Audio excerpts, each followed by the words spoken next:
ये धामनगर निर्वाचन मंडली आंधपुर ग्राम पंचायत जो गमनागमन को नहीं आम आंधपुरवासी बहुत खुशी सी जड़े सारा ओडिशार विश्वकर्मा भावे आमर ये धामनगर को से विश्वकर्मार कार्य करिए बोलिकी आमर जो हजार हजार भाई भौणी माने एठी उपस्थित अछंती तांको मनरे हस खुशी लड़ी सृष्टि करुछि। देखो आज 5T चेयरमैन आसुचंदी एक खुशी दिन आज भंडारपुखुरी भद्रक और चांदवाली भंडारपुखुरी धामनगर और चांदवाली निर्वाचन खुशी खबर ये जो बंधटी देखते अखुआपद आसी संपूर्ण रोड टी आपणकर पिचु हम और सबू एस्केप पाखे आमर ब्रिज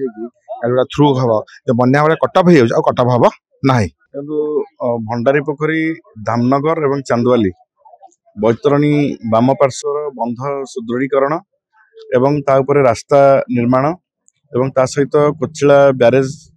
एवं अन्यान्य जो प्रोजेक्ट सब अच्छी बैतरणी रे ताकू आज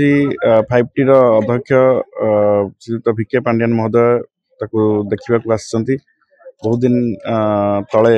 से आसते धामनगर भंडारी पोखरी चांदवाली लोक मान डिमांड थिला एवं से माननीय मुख्यमंत्री को अवगत करते आम प्रिय मुख्यमंत्री नवीन पट्टनायक